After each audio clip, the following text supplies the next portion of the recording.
আজকে কেন বিএনপি জামাতকে রাজাকার হিসেবে এত বড় করে দেখছে? আজকে কেন জামাত বিএনপিকে ফ্যাসিবাদের নতুন মোড়ক বলে অভিহিত করে তাদেরকে উস্কানি দিচ্ছে? শেখ হাসিনাকে যদি কেউ জিজ্ঞেস করতে পারতেন তাহলে দেখতেন বিএনপি যখন জামাতকে রাজাকার ডাকে সবচেয়ে বেশি খুশি হয় শেখ হাসিনা, আর জামাত যখন বিএনপিকে চাঁদাবাজ ফ্যাসিবাদের নতুন দোসর হিসেবে ডাকে সবচেয়ে বেশি খুশি হয় শেখ হাসিনা। প্রধান উপদেষ্টাকে সামনাসামনি বলেছি যে নিয়ন্ত্রণ নাই আপনার নিয়ন্ত্রণ আনেন। আপনি আপনার উপদেষ্টা মণ্ডলী যদি পদত্যাগ করেন দেশ একটা ধ্বংসের দিকে যাবে। কিন্তু আপনি আপনার উপদেষ্টা মণ্ডলী যদি পদত্যাগ না করে পদ ধরে রাখেন এবং আগের নীতিতে চলতে থাকেন তাহলে দেশ ধ্বংস হবে, আপনারাও ধ্বংস হবেন। অত্যন্ত মিরাকল, যাবার আগে উনি তার জীবনের সব কথা আমাদেরকে বলে গেছেন, আমাদেরকে জাগিয়ে দিয়ে গেছেন। আমাদের শত্রু মিত্র, আমাদের ভবিষ্যৎ ঐক্যবদ্ধতার একটা পথরেখা তিনি আমাদেরকে দেখিয়ে দিয়ে গেছেন। আপনারা দেখেছেন যে কথাটা আমাদের ব্যারিস্টার ফুয়াদ বারবার বলেছেন। আমি একটু আগেও আমাদের নেতাদের উদ্দেশ্য করে আমরা বলেছিলাম যে ধৈর্য কখন ধরতে হয়।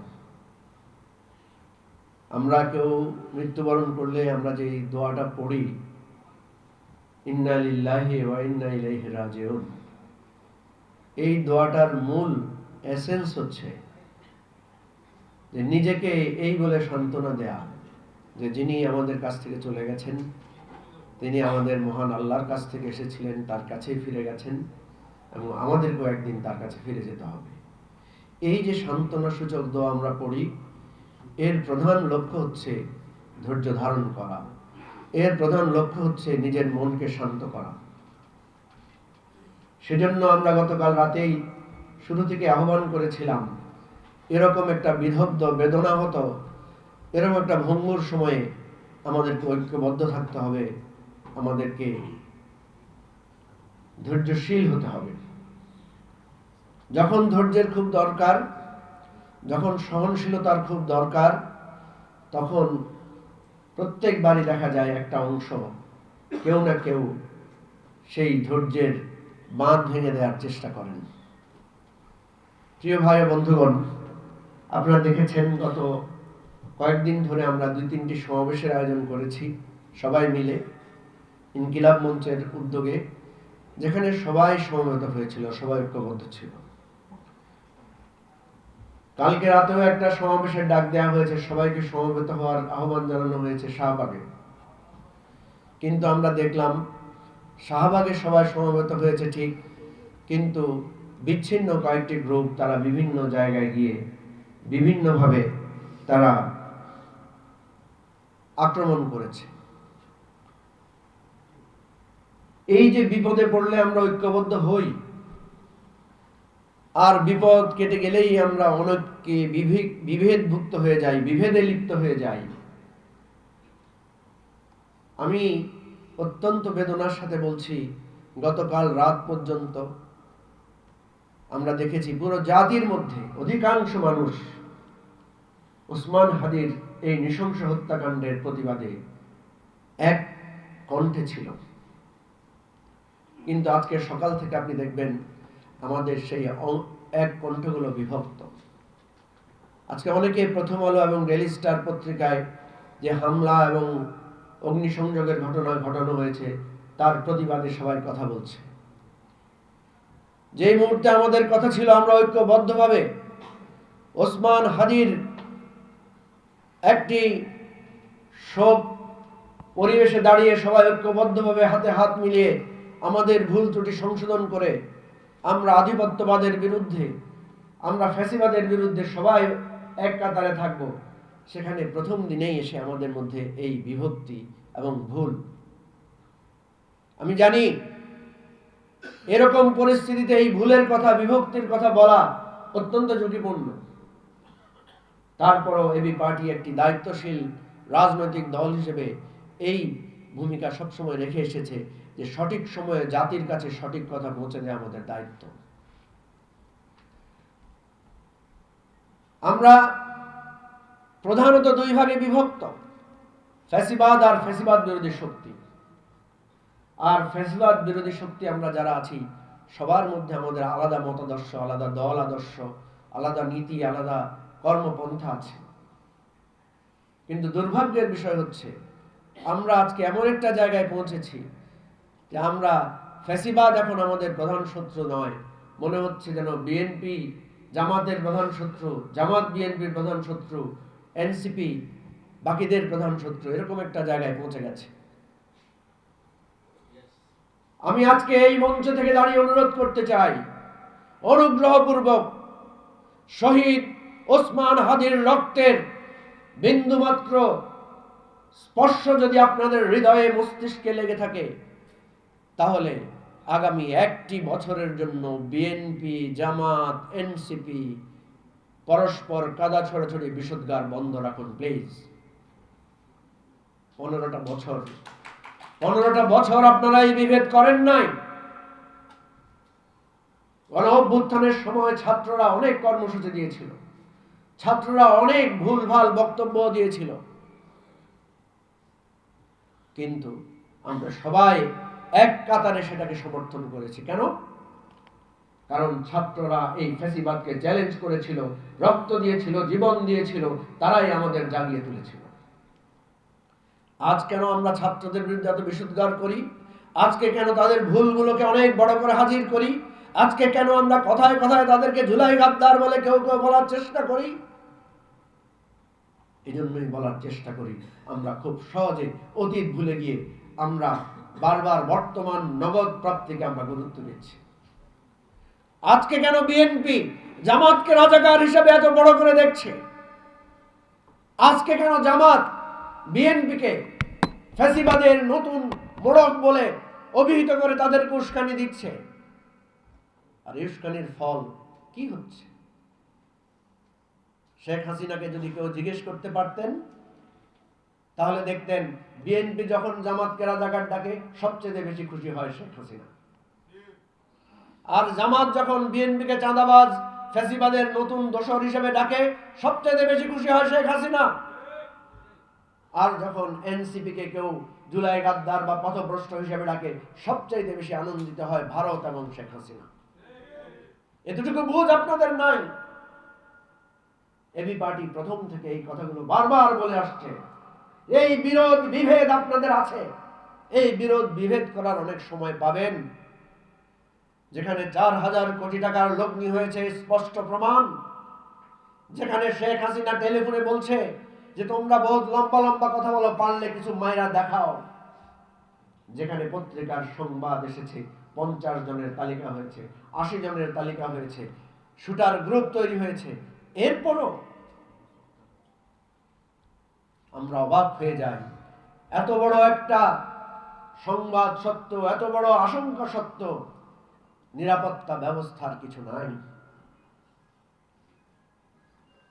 আপনারা দেখেছেন গতকাল রাত্রে প্রধান উপদেষ্টা ভাষণ দিয়েছেন সবাইকে শান্ত থাকার জন্য, কিন্তু ওনার উচিত ছিল ভাষণ দেওয়ারও আগে জরুরি সতর্কতা অবস্থা জারি করা দরকার ছিল। ওনার উচিত ছিল গুরুত্বপূর্ণ স্থাপনাগুলোতে দ্রুত পুলিশ, সেনাবাহিনী নিয়োগ করার জন্য। আর আলাদা করে নিয়োগ করতে হবেই বা কেন?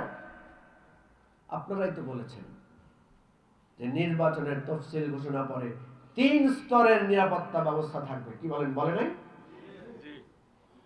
কোথায় 3 স্তরের নিরাপত্তা ব্যবস্থা? বরং আমরা দেখছি 3 স্তরের অবহেলা, গাফেলতি। ওসমান হাদির জীবনের উপর ঝুঁকি ছিল, ব্যারিস্টার ফুয়াদের জীবনের উপর ঝুঁকি ছিল, আমাদের অনেক জুলাই যোদ্ধা সংগ্রামী নেতাদের জীবনের ঝুঁকি ছিল। এ কথা রাস্তার রিকশাওয়ালারাও জানে। কি বলে? জানে না? আমরা যখন কোনো দোকানে যাই, দোকানদাররা আমাদেরকে বলে স্যার এভাবে একা একা চলাফেরা করবেন না। অথচ গোয়েন্দা সংস্থা, রাষ্ট্রের নিরাপত্তা ব্যবস্থা, রাষ্ট্রের নির্বাচনের জন্য নিয়োজিত যে প্রধান সংস্থা, তাদের কোনো টনক নাই, তাদের কোনো ব্যবস্থা নাই। ওসমান হাদিকে নৃশংসভাবে পরিকল্পনা করে দিনের পর দিন অর্থ, অস্ত্র সব ব্যয় করা হয়েছে, গোয়েন্দা জাল কোথাও ধরা পড়ার সুযোগ পায় নাই। শুধু তাই না, একজন দাগী অস্ত্রধারী সন্ত্রাসী যিনি গ্রেফতার হয়েছেন অস্ত্র সহ 17 লক্ষ টাকা ছিনতাইয়ের অভিযোগে, তার জামিনও হয়ে গেছে। সে একটা দলের ভিতরে ঢুকে হত্যার পরিকল্পনা করেছে। আমাদের গোয়েন্দা সংস্থার কোনো নজর নাই, কোনো খবর নাই। এত হুমকি ধমকি, এত টাকা কোথায় যাচ্ছে, কারা করছে, কোনো ধরনের ইন্টেলিজেন্স ওয়ার্ক নাই। প্রথম স্তরের গাফিলতি। দ্বিতীয় স্তরের গাফিলতি, ওসমান হাদিকে যারা হত্যা করেছে, পুলিশের তদন্তের আগেই সাধারণ জনগণ ছবি প্রকাশ করেছে, ভিডিও প্রকাশ করেছে, ছবি দিয়েছে, পরিচয় তুলে ধরেছে, সংবাদপত্রে সংবাদ এসেছে। ঘন্টার পর ঘন্টা দিন পেরিয়ে গেছে, সেই সন্ত্রাসীদের ধরার কোনো ব্যবস্থা করা যায় নাই। তারা একদিন 2 দিন শেষ করে সুন্দর করে সীমান্ত পাড়ে দিয়েছে। দ্বিতীয় স্তরের গাফিলতি, দ্বিতীয় স্তরের অবহেলা, মানুষ হত্যার জন্য, মানুষ খুন করার জন্য এই জঘন্য অবহেলা ইতিহাস কোনোদিন আপনাদেরকে ক্ষমা করবে না। তৃতীয় স্তরের গাফিলতি আপনাদের, ওসমান হাদি গুলিবিদ্ধ হয়েছে ঢাকা মেডিকেলের অপারেশন থিয়েটারের সামনে। ঘন্টার পর ঘন্টা আমরা অপেক্ষা করেছিলাম। কি অবস্থায় চিকিৎসা হয়েছে সেটা বর্ণনা করলে আপনারা সহ্য করতে পারবেন না। শত শত মানুষের মধ্য থেকে ধাক্কা ধাক্কি, কি এক অপরিচ্ছন্ন পরিবেশের মধ্যে আমার প্রিয় ভাই ওসমান হাদিকে বাধ্য হয়ে এভার কেয়ার হাসপাতালে নিতে হয়েছে। একজন মস্তিষ্কে গুলিবিদ্ধ মুমূর্ষ রোগীর ন্যূনতম সতর্কতা, চিকিৎসার ব্যবস্থা আমরা করতে পারি নাই।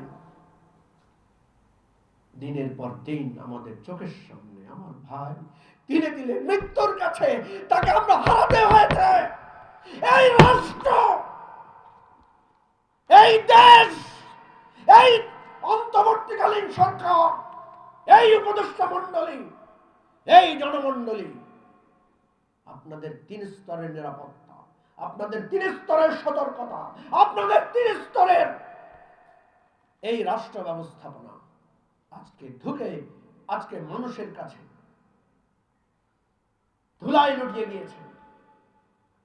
তারপর আমরা ধৈর্য ধরব, তারপর আমরা অপেক্ষা করব, তারপর লাল সবুজের পতাকা মাথায় বেঁধে ওই বুলেটের অপেক্ষায় থাকব। আমরা বাংলাদেশকে পরাজিত হতে দেব না। কোন ষড়যন্ত্রের কাছে, কোন প্রতিবেশীর হুমকির কাছে, কোন শুটারের গুলির কাছে, কোন অর্থলগ্নিকারীর ওই ব্যবসায়ীদের কাছে বাংলাদেশ মাথা নত করে নাই, বাংলাদেশ মাথা নত করবে না। আমি অনুরোধ করব সে সমস্ত যুবকদেরকে, আমি অনুরোধ করব সকল রাজনৈতিক দলকে, আপনারা নির্বাচন করেন, ভোটে জিতেন, ক্ষমতায় যান। এত ভালো জিনিস না ক্ষমতা, এত খুশি হয়েন না, এত ক্ষমতার জন্য লালায়িত হয়ে দেশকে ধ্বংস করেন না। আপনাদের ধর্ম, আপনাদের দেশপ্রেম, আপনাদের সমস্ত কিছুর প্রতি আমাদের শ্রদ্ধা আছে। আপনারা অনেক কষ্ট করেছেন, আপনারা অনেক ত্যাগ স্বীকার করেছেন, আপনারা অনেক জুলুমের শিকার হয়েছেন। প্লিজ একটু সুখের আশায় এই সমস্ত ত্যাগকে আপনারা পায়ে দলিয়ে ফেলবেন না। আমাদের অনুরোধ, স্বরাষ্ট্র উপদেষ্টা মহোদয়, আল্লাহর ওয়াস্তে আপনি এবার পদত্যাগ করেন। আমরা জানি আপনার পদত্যাগ কোনো সমাধান নয়। আমরা জানি পুলিশের এবং আমাদের আইন শৃঙ্খলা বাহিনীর যে মোরাল ডিক্লাইনিং হয়েছে, এটা সহসা উদ্ধার হওয়ার বিষয় নয়। কিন্তু আপনি অনুগ্রহ করে পদত্যাগ করে আপনি অন্তত আমাদের প্রিয় ওসমান হাদির এই শাহাদাতের প্রতি কিছুটা হলেও সম্মান দেখান। আমরা অনেক আগ থেকে বলেছি, এই সরকারের আমাদের বাহিনীগুলোর উপর কোনো নিয়ন্ত্রণ নাই। প্রধান উপদেষ্টাকে সামনাসামনি বলেছি, যে নিয়ন্ত্রণ নাই আপনার নিয়ন্ত্রণ আনেন, যেভাবে হোক আপনি এই নিয়ন্ত্রণ আনেন, নিয়ন্ত্রণ না আনলে কোনো লাভ নাই। উনি পদত্যাগ করতে চেয়েছিলেন, উনি বলেছেন যে আমার কথা তো কেউ শোনে না। আপনি এবং আপনার এই উপদেষ্টা মণ্ডলী দেশের এই পরিস্থিতি যদি পদত্যাগ করেন, আজকে এই মঞ্চ থেকে দাঁড়িয়ে বলছি, আপনি আপনার উপদেষ্টা মণ্ডলী যদি পদত্যাগ করেন, দেশ একটা ধ্বংসের দিকে যাবে। কিন্তু আপনি আপনার উপদেষ্টা মণ্ডলী যদি পদত্যাগ না করে পথ ধরে রাখেন এবং আগের নীতিতে চলতে থাকেন, তাহলে দেশ ধ্বংস হবে, আপনারাও ধ্বংস হবেন। সুতরাং পথ একটাই আমাদের কাছে খোলা। পরিবর্তন আনেন চিন্তায়, পরিবর্তন আনেন কর্তৃত্বে। সাহস করে সামনে এসে দাঁড়িয়ে সবাই ঐক্যবদ্ধ হন। ঐক্যবদ্ধের লাইন একটাই, ফ্যাসিবাদ বিরোধী সবাই এক জায়গায় আসতে হবে। আমাদের যে সমস্ত মিডিয়াকে আমরা চিহ্নিত করছি, যারা ফ্যাসিবাদকে আমাদের ভাষায় আমরা বলছি তারা ফ্যাসিবাদকে আবার উত্থান ঘটাতে চায়, তারাও কিন্তু ফ্যাসিবাদ বিরোধী আন্দোলনে আমাদের সাথে ছিল, তারাও কিন্তু ফ্যাসিবাদ বিরোধী। আজকে আমি যদি আপনাদেরকে প্রশ্ন করি, ওসমান হাদির মৃত্যুতে খুশি হয়েছে, প্রথম আলোতে আগুন লাগানোতে খুশি হয়েছে, ডেইলি স্টারেতে আগুন লাগানোতে খুশি হয়েছে একজন সবচেয়ে বেশি। তিনি কে? শেখ হাসিনা। তাহলে যারা শেখ হাসিনাকে খুশি করার জন্য কাজ করেছেন, যারা শেখ হাসিনাকে খুশি করার জন্য এত পরিশ্রম করেছেন, আপনাদেরকে বুঝতে হবে আপনাদের ভুল। আপনাদেরকে বুঝতে হবে রাষ্ট্র কখনো ছোট ছোট শত্রু দিয়ে চলে না। রাষ্ট্র সবসময় আমাদের ব্যারিস্টার ফুয়াদের কথার ভিত্তিতে শত্রু সাপেক্ষে রাষ্ট্রকে ভাবতে হয়। বড় শত্রুর বিরুদ্ধে ছোটখাটো ভুল ত্রুটি, ছোটখাটো বিভেদ ভুলিয়ে আমাদের সবাইকে একতাবদ্ধ থাকতে হয়। এটাই হচ্ছে রাষ্ট্রনীতি, এটাই হচ্ছে রাষ্ট্রের রাজনীতি। ভাই বন্ধুগণ, আমরা আপনাদেরকে বলবো যে আজকে যেই দাবি আমরা করছি, আমরা দেশবাসীকে বলবো, শরীফ ওসমান হাদির জানাজায় সারা দেশের মানুষকে আমরা বলবো আপনারা আসেন, আমরা এক কাতারে আবার দাঁড়াই। আমরা দেশের মানুষকে বলবো ধৈর্য ধারণ করুন, মাথা ঠান্ডা রাখুন, শত্রুকে চিহ্নিত করুন। যেই দলগুলো বিভেদে লিপ্ত আছে তাদেরকে বলুন, ভাই আল্লাহর ওয়াস্তে বিভেদ বন্ধ করুন। আমরা শরীফ ওসমান হাদির শাহাদাতের মধ্য দিয়ে এই বার্তা পৌঁছে দিতে চাই, যারা ওসমান হাদিকে হত্যা করে ফ্যাসিবাদী আন্দোলন দমন করতে চেয়েছিলেন, আমরা তাদেরকে বুঝিয়ে দিতে চাই এটা আপনাদের জীবনের শ্রেষ্ঠতম ভুল আপনারা করেছেন। আমরা তাদেরকে বুঝিয়ে দিতে চাই ওসমান হাদির রক্তের বদলা হিসেবে বাংলাদেশকে চিরতরে ফ্যাসিবাদ এবং তার দর্শন চিন্তা মুক্ত বাংলাদেশ গড়ার শপথ নিয়ে আমরা নতুন ভাবে যাত্রা শুরু করতে চাই। সেই যাত্রায় আমরা থাকব, আমাদের লড়াই চলবে, জীবন যতদিন আছে ততদিন আমরা সংগ্রাম চালিয়ে যাব, এই আমাদের অঙ্গীকার। খোদা হাফেজ। বাংলাদেশ জিন্দাবাদ। আমার বাংলাদেশ পার্টি জিন্দাবাদ। সালাম আলাইকুম।